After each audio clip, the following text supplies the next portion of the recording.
honestly, I got to give the ode to the beginning to the boss right here. All right. So Conner and I were both actually working in Atlanta. I was working at Beetle Cat at the time, part of the Ford Fry restaurant group. And the building we're in is actually family owned by my mom. So it's been in our family for over 30 years. And it used to be her business. So she had a salon in there a long time ago. So the opportunity arose that one of the sides was going to become vacant. And we had talks about us opening my own place. So down in Beetle Cat, just decided it was time. I think I was 24, 25 at the time, so big leap. But the whole point behind opening Gracious Plenty was the restaurant industry is a place where certain types of people love to stay. Like it becomes a home, it becomes a career. And sometimes the environment isn't conducive for like long-term careers or long-term staying in jobs. And we wanted to create a place that created a culture that was productive and ethical. And we thought about more than just putting food on plates, but it was more of like taking care of our patrons, but taking care of our staff in a way that hasn't been thought about before and kind of doing it right.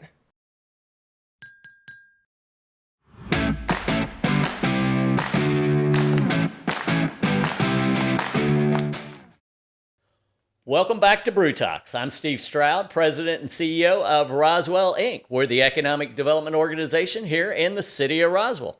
I'm Andy Williams, President and CEO of Visit Roswell, the official destination marketing organization for the city charged with promoting tourism throughout the community. And two very special guests that we have today on Roswell Brew Talks who really need no introduction because most of the viewers watching this are already going to know who they are. Because of their success, because of how plugged in they are to the community. Conner and Jasmin with Gracious Plenty. So it is an absolute pleasure to have you guys on. We're going to get into a bunch of really good questions and really get the lay of the land on the background of really how you guys started out and how you guys came to be. First, want to thank Wellstar North Fulton Hospital as a sponsor of our Brew Talks. Appreciate their support. And we're going to jump right in if that's cool with y'all. Yeah. Come on. Yep. So you guys have been in business for several years now, and you have really cemented yourselves as a staple, for breakfast and lunch in Roswell, but also just for community. You do a great job. Anybody that drives by Gracious Plenty, really doesn't even matter if it's a drizzly day, if it's a sunny day, place is going to be packed out. And it's some of the best food in Roswell. So take us back to the initial idea. You guys are a husband and wife team. Where did this all come about? Roswell focused, right? Born and raised originally, both of us. So that's definitely where it all starts in the beginning. But honestly, I got to give the ode to the beginning to the boss right here. All right. So Conner and I were both actually working in Atlanta. I was working at Beetle Cat at the time, part of the Ford Fry restaurant group. And the building we're in is actually family owned by my mom. So it's been in our family for over 30 years. And it used to be her business. So she had a salon in there a long time ago. So the opportunity arose that one of the sides was going to become vacant. And we had talks about us opening my own place. So down in Beetle Cat, just decided it was time. I think I was 24, 25 at the time. So big leap. But the whole point behind opening Gracious Plenty was the restaurant industry is a place where certain types of people love to stay. Like it becomes a home, it becomes a career. And sometimes the environment isn't conducive for like long-term careers or long-term staying in jobs. And we wanted to create a place that created a culture that was productive and ethical. And we thought about more than just putting food on plates, but it was more of like taking care of our patrons, but taking care of our staff in a way that hasn't been thought about before and kind of doing it right. We've always just said that we're purpose over profit. And that's kind of what it is. And so that's where Gracious Plenty was born. We decided to do breakfast because it's something that would have given us our nights back. Because as a chef, if you work nights, I mean, you're gone all day long, all night. So, and we knew that we wanted to have a family eventually. So we chose breakfast, and the journey really just started. Both in that same building. Right. So we can't both be gone at the same time. True. That was, that wouldn't something that we had to work. think. We are very, very family first and employee first. Yeah. But basically, Gracious Plenty just was born to do the right thing. So I love that. And that's like a theme you really sense throughout Roswell. No matter who you, and some people do it better than others, obviously, but really like that sense of community, that sense of place for people, whether it's the residents to come, the visitors to come. I mentioned you guys, the patio is packed out, and I know it's a healthy mix of those folks. And did you both graduate? Speaking of that, from Roswell, right? Yes, we did. See, that's that fabric Both through and through, and I think that's a huge reason we wanted to come back. Well, we hear that a lot. You'd be surprised at how many people say, like, kid moves out, goes to college, does his thing, his or her thing somewhere, and then they always gravitate back to Roswell to start that family and to start that business, or to plug into whatever that corporate sector might be, or right. And we were just close enough being in Atlanta that we got our touch of that finer dining that we wanted to be in Four Fries restaurants and and Staple House and all the above. But it was, again, still felt home to come back here. And again, there's obviously a reason this opportunity come up. We're big believers in that, you know what I mean? Well, and I think too, one of the secret sauces, obviously the biscuit is over the top, right? And the monkey bread, we won't even go there, right? You can't go out with one. Well, it makes sense you said both, because that monkey bread is made out of that biscuit, though. I know. But what you do is you guys started the same year Amy and I got married. And so we always remember how that progression and what you all did for our family all the time. Like Uncle Ed, right? Uncle Ed, man. Without a doubt. He love him. Now every time his sibling or his kids come in town from all over the country, there's only one place they want to go, right? And that's Gracious Plenty.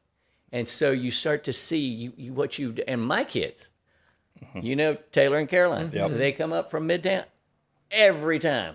It's like they meet their in-laws, right? So how did you do that? I mean, because let's get into that. I mean, when I mentioned like that packed patio and the indoor too, I mean, like, come on, like it's packed. You guys have obviously curated an experience, and yes, the food is great, but I mean, it seems like it's beyond that. How did you is it word of mouth? Is it just that they came based on what they fell in love with? I mean, what are your marketing efforts? Like, was it a combination? You guys have clearly done it right and continue to succeed. What's the strategy? What's that equation? Yeah. I really think it's mostly been word of mouth. It was really, we're small, it's small in there. We have had a couple mentions in magazines, so I think that has always helped too. But really, it's just been word of mouth, and it's the down-home soul. Staying in the community and putting ourselves out there. And it's, I think, something that we do really well, and you can hopefully attest to this, is that when people come in, we want to create a relationship so they continue to come back. So it's just like a snowball effect. And then, like you said, people tell this person, we want people to be excited to tell people about us, because when you walk into Gracious Plenty, it's not just food, it's family. We understand that people have a limited amount of money, a limited amount of time, and they're choosing to come to our establishment.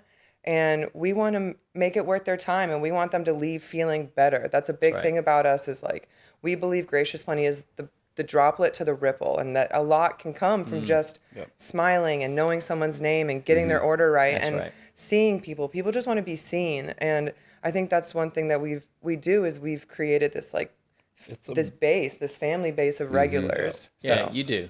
She mentioned a lot at the beginning. This was like the friends aspect, like when you're coming in, or cheers or whatever, coming in and you're yelling for those people, it's okay to yell to the kitchen and say that food was amazing. It's very open in our conversation. It's a wear what you want, say what you want kind of place. There's no really holdbacks.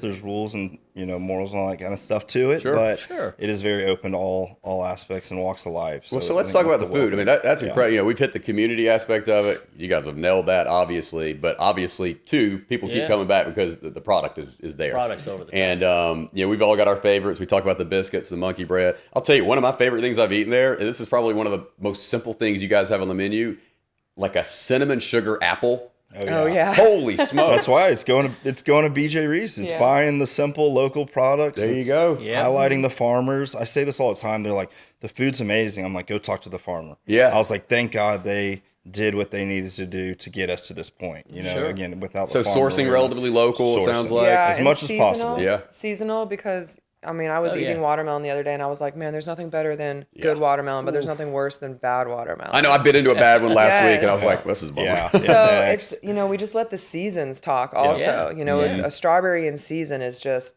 from Warbington, is just perfect, So I think that was something that working for Ford really taught us, was choosing good products, supporting good farmers, creating relationships like that. Right. So...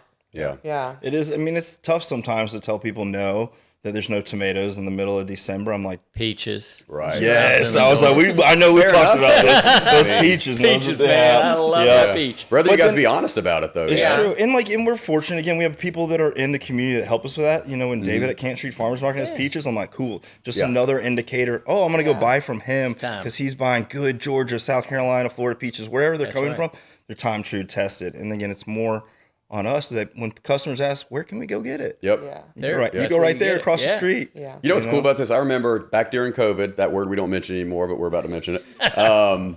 You guys did, we did like a Holiday Connect aspect, and it was really cool because it was all virtual. And one of the stopping points that was streamed was Conner on the Big Green Egg out there. Yep. And I remember you vividly being like, I got this here, I got this here, I got the actual, the cast iron from Roswell General right down the street. It was really cool how you laid that out. So you guys really obviously do support local. Truly you don't just talk the talk, you walk it. And and you guys have your own other cool little thing going. You recently, I guess not too recent, but you've relocated to Dawsonville, which has allowed you to expand on some land. You've got your farm animals, you're growing your own crops. You weaving that into the vibe down here and everything you're doing, or is that more up there for now? No, we try and bring it down as much as we can. We're obviously learning, self-teaching ourselves, and it's been definitely a learning experience. But last year we had some really good crops come down during late summer. I mean, okra was super successful. Yeah, trying to be the okra farm. All of our tomatoes last year were basically from our farm. Cool. And they were good too. They were good. Yeah. So really we're just learning. Like last year, the tomatoes just kicked our butts. Like we have such large rows. You can give the measurements. I mean, there's 3,100 foot rows, about 3,000 feet, trellising systems. I mean, we have to bring staff in to come, or not staff, but we bring in some farm hands. They come in and help. And don't get me wrong, the staff comes up about once a month. They do. Throw some elbow grease in because they want to talk about it and be about it too, and understand what actually goes into the product. Well, and they get to see some chickens and touch some baby goats. See, there you go. Well, part of your success is what I always call the good old-fashioned entrepreneur. I mean, you're not afraid to try something. No. You're not afraid to say, hey, well, I wonder if this would work. Wonder if that, because that only makes your product better. The entrepreneur that doesn't fail is not an entrepreneur. Because if it was easy, everybody'd be doing it, right? Yeah. So you got to try new things. And I credit you two for experimenting because you got to. That's what's that Chinese proverb? Fall 7 times, stand up 8. Yeah, I love that. There you go. I love it. And that's tried and true. We've had a business in Roswell that has, done up and down in a year, and it is all about testing what really works and what works for us. It may work for somebody else that came in that space, but it is that, and it's realizing what we want out of life too. It's realizing that we are familial based at the end of the day. We want to be in the farm and want our kids to grow up in the farm, but we still want that farm to touch Gracious Plenty. And, and us as well, whether it's at the market or whether it's a produce at the restaurant or whatever that may be. Oh, yeah, you guys are doing a great job at the market, at the farmer's market. If you've not been to the farmer's market, go to the farmer's market, Roswell Farmer's Market. It's been a blessing. It's only getting better every week. That's right. Christina's doing a great job. It really is such a joy to be there. Truly is like us opening up another day. That's how busy it is. Yeah. When we talk to other restaurants when we're eating out or other, retail or whatever, I'm telling them, I'm like, get into the market. There's as many people going there as if we opened up, Tuesday or Wednesday. Right on. The forbidden Tuesday, Wednesday for us. But so this is great. You guys obviously have your hands in a number of different things and are constantly, thinking about new ideas and things to do. What was that defining moment when you realized this is going to be a success? Everybody kind of struggles and figures out, are people going to come through the doors? It's different for both of us. I was like, has it come? No, it has. I'm just, there you go. It's there. It's there. But I'm always pushing. We're always going for more. But man, I think honestly, day one when we opened the doors, I can remember day one so vividly. And what it was is we just had such a community show up for us that I was like, we're going to be okay. Even if we have to call our friends and our family and be like, come sit in this dining room, we're going to be Today's okay. Yep. So I think that's when because the thing is about him and I is, I know we're going to figure it out. That's one thing about him and I is I know we're going to figure it out. So I think it was that, just knowing that we had people behind us that we were going to be able to do Well, if you did that on day one, I'd say that's pretty good sign of things to come. Yeah, I wish I had that breath of fresh air. No, it was definitely there. Yeah, sure. Again, it falls on the community. You know, there was a line at day one, but then during COVID, we got to harp on that. We pivoted pretty hard there, you know, and the question was, what did the community need and want? It's, you know, whether it's pasta bakes or cinnamon roll packs, you know, whatever. That's what we did. We did burrito tacos on Wednesdays or something. You name it, we sold it. If there was toilet paper that was needed, we sold it. Again, that was just part of the graciousness. But they showed up. The community showed up. But no that's matter what it was. We were selling. They were there to. They were there to buy it. Yeah. And it's still to this day. It's, you know, there's people who come and say, "Hey, I miss those tacos. Hey, can we do those again?" Or, "Hey, you know, you're at the market. Can we do a market burger?" Or is there, you know, is there chicken pot pie? Pot pie. It just harps on, you know, on our staff on how flexible they are. I gotta give it to them. But again, us falling on what the community wants. You got it. Right. Not just what we want to do. You know, don't get me wrong. We all like doing, you know, certain things, but if it's not what the community needs and wants, then we're going to pivot pretty quick. Yeah, your customers are always going to tell you, right? And you're always going to have the Stroud that says, "Hey, when's the peaches coming? When's the peaches coming? When's the peaches coming?" That's just, you know, that's just human nature. Yep. But at the end of the day, what you really do is you shine because we see your passion. It's not just a job, right? This is like, it's hard when you're entrepreneurs, your paycheck, you got small kids, you're going to have larger kids and bigger kids, and that's just part of your life. And, you know, putting on my entrepreneur's hat, there's tough days. You go home and go, what the heck? You know, right? Yeah. But then you realize, like, I'm passionate about this, but I'm more passionate about my community and my family. And it's so obvious that the two of you are that. Yeah, it's Alive in Roswell. Let's talk about that a little bit. You guys have gone full in, full out sometimes. Yeah, it's been a tough one for us. And I'll be honest, the market has been that good for us. Right. Where it's been a kind of a focus, a pivot for us. Again, with the farm coming into spring and summer, our goal is to be back in next month. We'll be at Alive in Roswell, hoping all is good in there. Yeah. But again, the market, I got to harp on the market again. Yeah. The market is that good where it's been that much of a focus. Even just prepping. I mean, prep starts Thursday for us for the market. Yeah. Right. So that's where that time comes in. It's awesome. Yeah. And you sold out like a couple, both times you've been up there. Every single time, you know, we're almost doubling. We're adding burgers this week. We're adding, you know, all types of stuff. It's again, it's what the community wants. Love that cheeseburger. Yes. Well, Can't go wrong. and the reason I ask is because people say, you know, we were on the street last week. Where the wings? Where the wings? I get the text. I promise. I get it. Oh, even funny. on Wednesday, it's, "Hey, I'm at the door. Why aren't you there?" Or Thursday at Alive and Rise, "Where are the wings at? What are we doing?" But scarcity is okay, though. Yes. You know, it keeps people coming Well, back. and we love hearing that people are missing things because it means we need to keep doing them or bring them back, right? So it gives us that little purpose to doing it rather than just hoping it's going to happen. Yeah. Right. Him and I also have it's a good thing and a bad thing where we like get these ideas and we do it, but then the longevity of it isn't there because of how crowded our plates are at the moment. Yeah. So we've definitely learned over the years to think more about things before we just get fired up and just like jump into it. Well, that's that entrepreneur spirit. You're just always 100%. Always. I think we were talking about other concepts yesterday or the other day. I'm like, hold on. I know. Let's we do this this. all the Let's time. slow down. We're Like, it could look at work. that building. What could we stretch here? And sometimes What it's could we 2 do? a.m. laying in bed, and they come Truthfully. whenever, you know. It's, the lights start going Well, on. I say it doesn't stop because your partner's at home with you. So I'm like, what if we do this? She's Exactly. Like, no, calm down. Okay, so now I know you can order online. So tell us what's the best way to get a hold of you guys as far as ordering. I know you're doing some catering. Yep. We talked about that. Catering's been going well. Catering's going really well. Breakfast and lunch catering has been doing really well for us.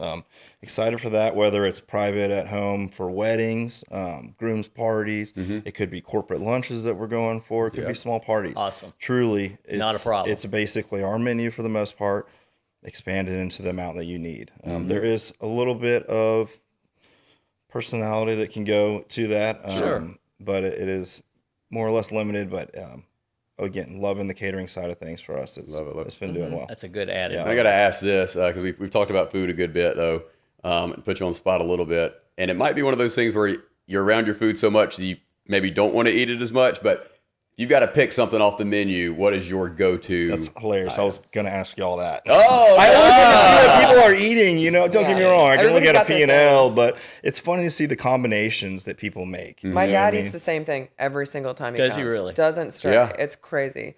But I'll say every time I eat something, I'm like, God, this food's good. Like I don't really get sick of it. I just jump from something else. Yep. So, but for me, I like hash brown bowl, okay. American cheese, and I don't even need eggs on it. I go bacon and then vegetables. Ooh, all I like that. it. Yeah. Kale, mushrooms, onions, Love it. hot sauce, get down sauce. Yeah. There we go. I don't need all that. I'm a simple. I grew up eating a lot of grits. I think that's truthfully why the grits are.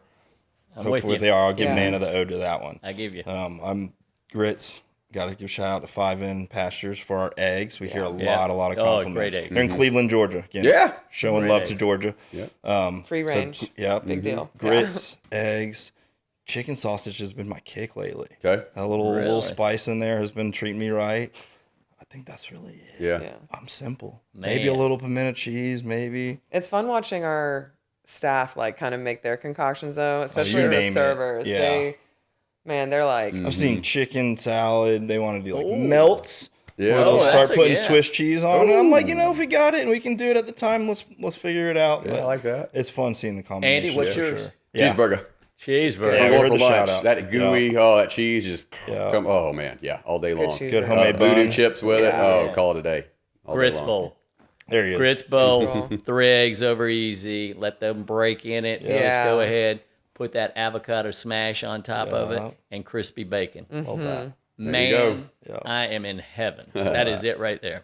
Give me that bowl and I I love run the with it. lunch shout out there. I know we're known for the breakfast, but I got to give a shout out. Oh, yeah. We've had some new sandwiches that we always try to change up to. BLT will be back very soon. Okay. yeah. As soon as Love tomato- BLT. Coming back. Yeah, Love a we're BLT. we're playing with the Philly right now. I don't know if y'all right. had Oh, that nice. one. Yep, See? Philly, mushrooms, onions, can't go wrong. Shaved beef. No way, yeah. And then there's a turkey Cuban as well. We put All right. we put barbecue pork on there because we're still in Georgia. Thank y'all for all you do. Yeah, Really, we love you're it. very appreciated Yeah. in this community, and we all love you. So it's not just about the food; we love you personally. So We keep appreciate doing what you're doing, Yep. right? Yep. Because Yep. we're behind you. We're yes people at the end know of the you day. are. What's the best way to get a hold of you?